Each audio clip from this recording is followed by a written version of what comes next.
Hello दोस्तों, कैसे हैं आप? आशा करती हूँ अच्छे होंगे।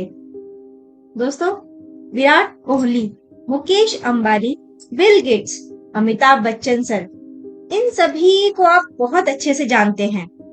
ये सभी किसी भी परिचय के मोहताज नहीं हैं, बल्कि ये सभी एक रोल मॉडल हैं। इनके जैसा हर कोई बनना चाहता है। इन सभी में एक बहुत कॉमन क्वालिटी है, एक बहुत ही यूनिक पावर है जो इनको बहुत स्पेशल बनाती है।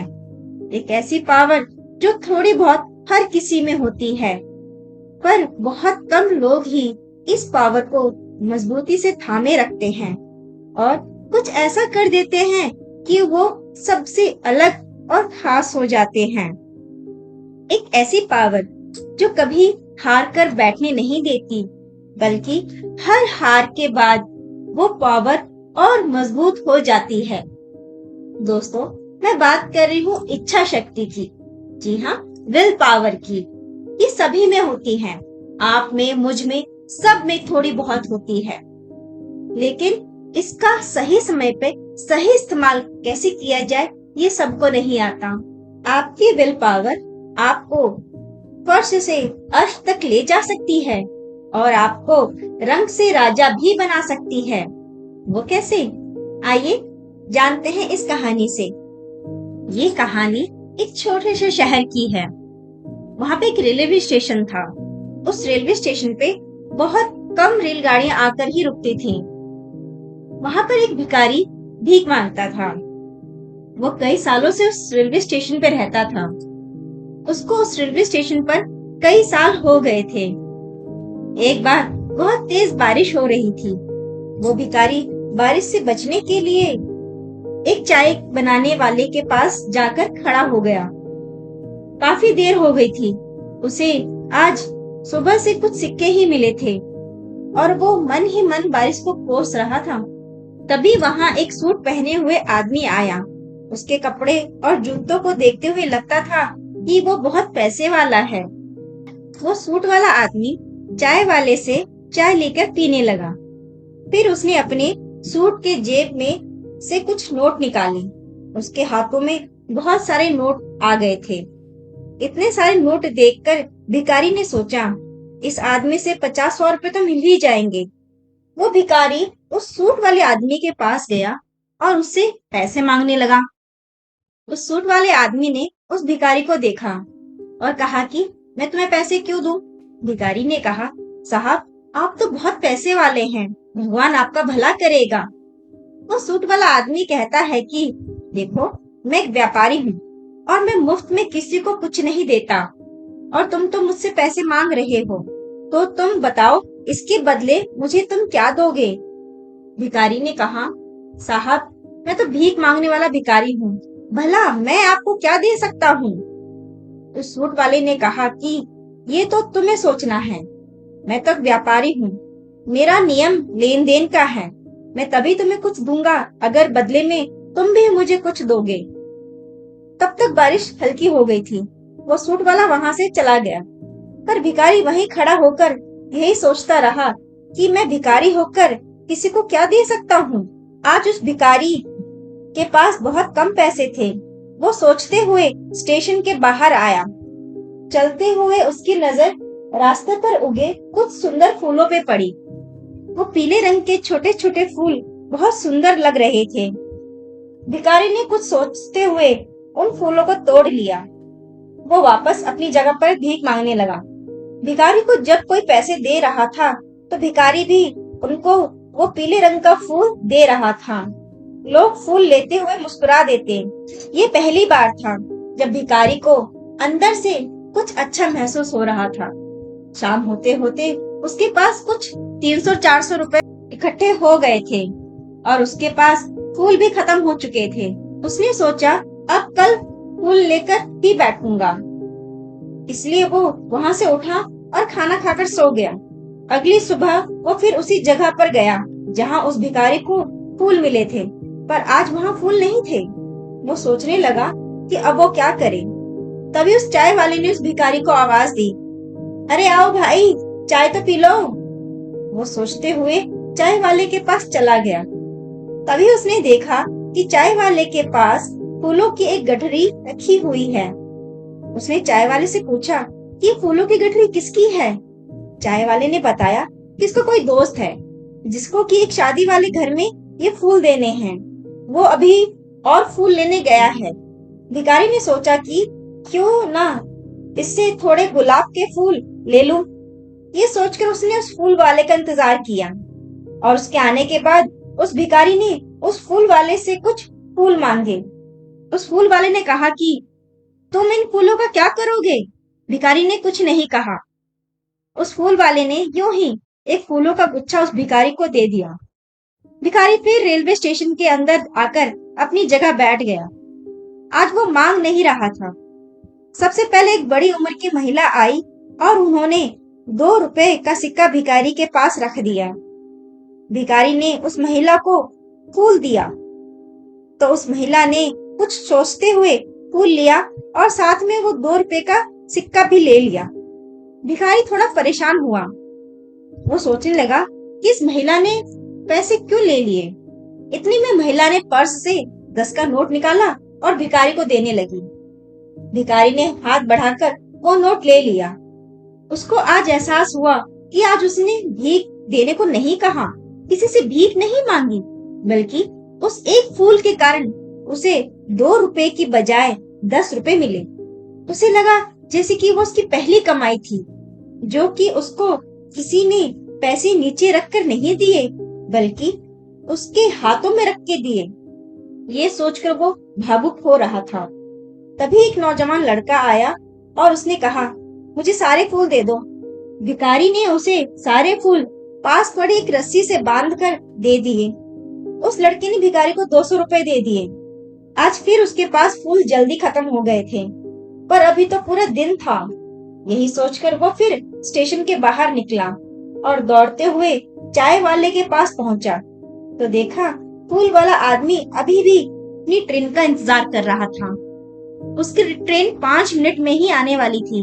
भिखारी ने फिर उस फूल वाले से फूल देने को कहा। फूल वाले ने सोचा कि ये पहले के जैसे फ्री में फूल मांग रहा है। उसने मना कर दिया। फिर उस भिखारी ने उसे 100 रुपए दिए तो उस फूल वाले ने उसे फूलों के कुछ बहुत सारे गुच्छे दे दिए। भिखारी फिर अपनी जगह पे जाके बैठ गया और उसके वो फूल भी शाम ढलने तक सारे बिक गए। ऐसे ही दिन गुजरने लगे। बारिश का मौसम भी आ चुका था। सुबह से बूंदाबांदी हो रही थी। स्टेशन के एक कोने में चाय वाले ने चाय का ठेला लगा रखा था कि एक सूट वाला आदमी आया और उसने चाय बनाने के लिए कहा। तभी उसके पास एक और आदमी आता है और उसने भी चाय बनाने के लिए चाय वाले से कहा। चाय वाले ने दोनों को चाय का ग्लास थमा दिया। फिर इस बाद में आने वाले व्यक्ति ने चाय वाले को पैसे देते हुए कहा, ये लो और 2 चाय के पैसे काट लो। चाय वाले ने बड़ी हैरानी से कहा कि साहब आपको तो एक ही चाय मिली है, फिर 2 चाय के पैसे?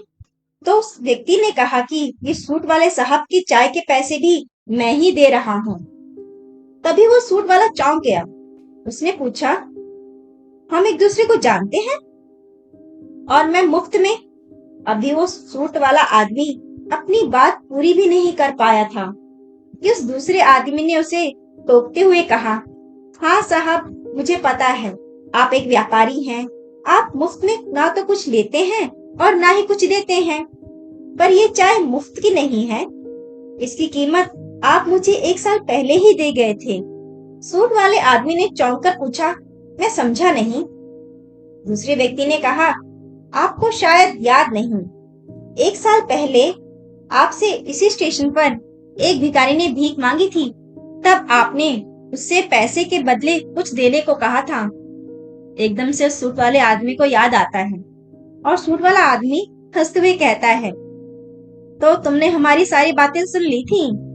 मुझे अब याद आ गया। वो बात ऐसी है कि मैं एक व्यापारी हूँ और मैं लेन देन में विश्वास रखता हूँ। वो भिखारी शारीरिक तौर पर स्वस्थ था। उसे लोग भीख देते थे, इसलिए वो भिखारी भीख मांगता था। यदि लोग उसे भीख नहीं देते तो क्या वो भूखा ही रहता? नहीं ना। वह जरूर अपने लिए कुछ न कुछ काम करता और अपना पेट भरता। तभी वो दूसरा व्यक्ति बोला, आपने जो किया बिल्कुल सही किया उस भिखारी के साथ। तभी आज उसका भी फूलों का एक छोटा सा व्यापार है और वो आज आपकी तरह ही एक व्यापारी है और आपके चाय के पैसे उसी भिखारी ने दिए हैं।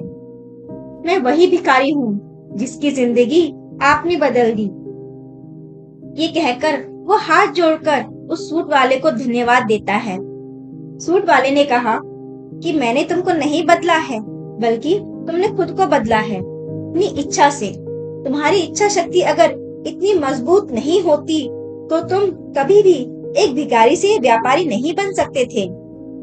तो दोस्तों, मैंने कहा था ना कि आपको आपकी विल पावर फर्श से अर्श तक पहुंचा सकती है और रंक को राजा भी बना सकती है।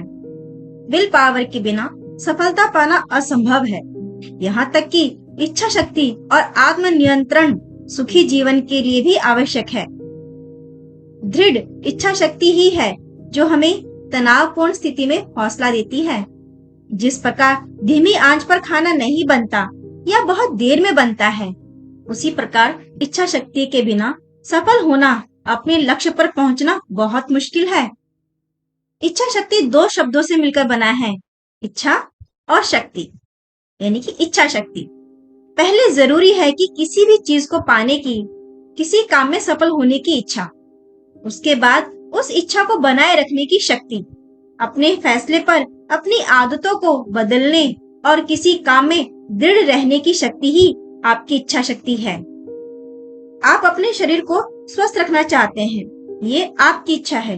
उसके लिए आपको व्यायाम करना होगा, जो आपके लिए एक आलस से भरा काम हो सकता है। इसके बावजूद आपकी इच्छा शक्ति दृढ़ है तो आप जो चाहते हैं वही होगा। आप कुछ भी पाना या छोड़ना चाहते हैं, ये तभी संभव हो पाता है जब आपकी इच्छा शक्ति दृढ़ होगी, आपकी विल पावर स्ट्रांग होगी। इच्छा शक्ति ही आपके संकल्प को साकार बनाती है। आप अपनी असफलताओं से, अपनी मुसीबतों से तभी लड़ सकते हैं जब आपकी इच्छा शक्ति मजबूत हो। जो लोग जीवन में सफल नहीं हो पाते, उसका प्रमुख कारण इच्छा शक्ति का ना होना है। अपनी इच्छा शक्ति के बल पर आप बड़ी से बड़ी बाधाओं को भी पार कर लेते हैं। जिंदगी के ज्यादातर काम हमारी पहुंच में होते हैं, लेकिन निर्णय इच्छा शक्ति की मांग करते हैं। इस पे दो लाइनें हैं। डर मुझे भी लगा फासला देखकर, डर मुझे भी लगा फासला देखकर, पर मैं बढ़ता गया रास्ता देखकर, पर मैं बढ़ता गया रास्ता देखकर। खुद ब खुद मेरे नजदीक आती गई, खुद ब खुद मेरे नजदीक आती गई, मेरी मंजिल मेरा हौसला देखकर, मेरी मंजिल मेरा हौसला देखकर। दोस्तों, तो अपनी विल पावर को स्ट्रॉन्ग बनाएं, अपनी इच्छा शक्ति को स्ट्रॉन्ग रखें, दृढ़ रखें, उसे डिगने ना दें और अपनी जिंदगी में वो करें जो आप करना चाहते हैं। उन ऊंचाइयों को प्राप्त करें जो आप पाना चाहते हैं। विल पावर के साथ आप अपने सपनों को साकार करें। इसी कामना के साथ आज मैं अपनी बात यही खत्म करती हूँ। आपको आज का मेरा वीडियो कैसा लगा? आई होप पसंद आया होगा। इसे लाइक और शेयर जरूर करें।